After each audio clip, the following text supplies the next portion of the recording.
James, how'd you find out Ken was leaving? That was, like I said, he called me into his office. I figured it was like an end-of-the-year checkup meeting or something, and so I got no voice.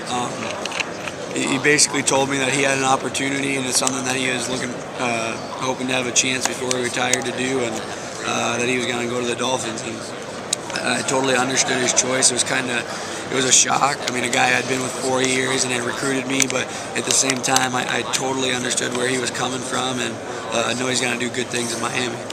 You said it was a shock. I mean, it's one of those things where you feel that in your gut. Well, I think it was just like a regular day, and he's like, "Hey, can you come in and see me?"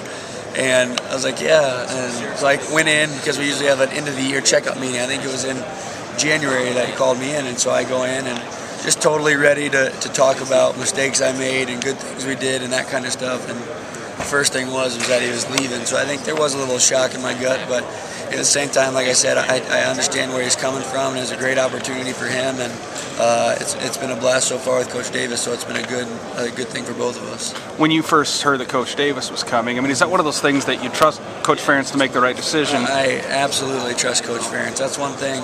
From the day you walk in the door, you understand what kind of guy Coach Ferentz is and what kind of guys he's going to hire and what kind of guys he's going to recruit. And there was no doubt in my mind he was going to bring somebody in that had experience and that was going to do well. And Coach Davis has been a blast to play for so far, and we're really looking forward to being with him this fall.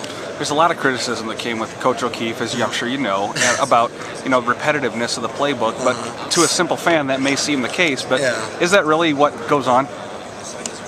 No, that's more of a case of being a fan, and that's something that being in the stands you're never going to understand. But at the same time, we know we want to be balanced, and if we can run the ball 50 times a game, we're going to do it. We want to have that good balance of pass and run, and I think we had that in our old offense, and I definitely think that's something we'll have in our new offense. When you say new offense, that includes a hurry-up offense as part of your package, right? Well, yeah, that's something that's definitely kind of been packaged together, just maybe a more structured way of running it than we did in the past. Something he had a lot of experience with in Texas. I mean, I think Colt McCoy did it for a whole year, basically. They were kind of a no-huddle team. We're certainly not going to be that, but at the same time, at the end of the half, at the end of a quarter, it's something you want to be able to do, and he's definitely helped us in that department. Is that something that were you used to running that before last year, other than in practice? Yeah, we had a different way of doing it, obviously, last year, but we were able to jump into that sometimes last year, and it's something we all enjoy, and something you have to be able to do. So having Coach Davis's knowledge on that topic definitely helps. Is it nerve-wracking meeting this new offensive coordinator, and all of a sudden you've got to learn a whole new playbook? It was the thought of like going into it. Like before I met him and before I opened the book and before I had him teach me something, I kind of thought it was going to be, oh man, I learned 4 years of the old offense. It's kind of going to be hard to switch back that quick, but it's been smoother than I could ever imagine. The way he teaches it, I think everybody's benefited from. It caught on really quick, and like he said from the beginning, we're not reinventing the wheel. So it might be a whole bunch of new terminology, but it's not that different that we can't grasp it. Have you talked to Coach David or Coach O'Keefe since he left? I talked to him, yeah, after spring ball a little bit. I talked to him, but I haven't talked to him since then, really. Is that one of those relationships that you'll have forever? Absolutely. He's a guy that, recruited me for 2 years, and I got to play with for 4 years, somebody that I'll always respect and know, and I'm really eager to watch him on Hard Knocks. Hard Knocks is kind of what we all watch during camp. We're kind of locked in a hotel, and you get HBO at the hotel, so you always watch Hard Knocks, and being able to see him on that's going to be fun. You're the attention on you as like quarterback of the team in Iowa.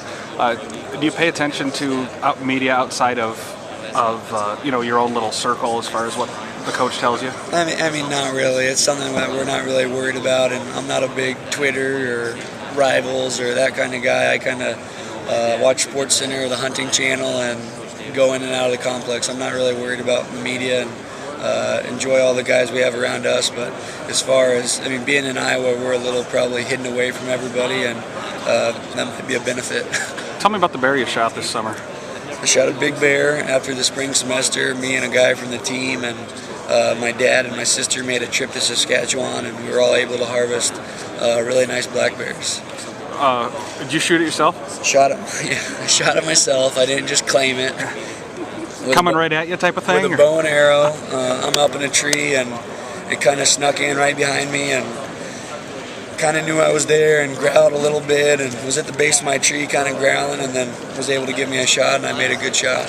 Does bear hunting kind of appeal to your nature as a quarterback? Because you can't go out there if you're scared. Yeah, I think maybe a little bit in that sense, but I think more than anything, hunting and fishing, it's the perfect escape.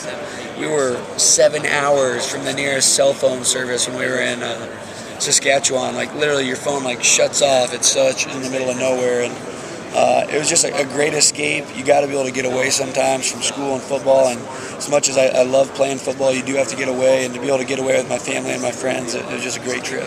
When people see you, they see the Iowa football quarterback. I'm sure you don't define yourself that way as far as, I mean, you're a person, but how hard is it to escape the fact that as you're driving up to Saskatchewan, I am the quarterback of a Big Ten football team? I really don't think of that at all. I mean, when I'm with people and I get pointed out or talked to, I think that's something that they always bring up of how do you always deal with this. But like I said, when I kind of get away from football, I'm able to get away, and I'm the oldest of 5, so I have plenty of family to lean on and tell me how bad I'm doing and all that stuff to bring me back down to the ground. But it's been a great ride so far. It's something I wouldn't trade for the world, and you just understand that it comes with the territory. You're going to be watched a little more than everybody else, but at the same time, it's good to be a little discreet and come to Chicago and not have that many people talk to you.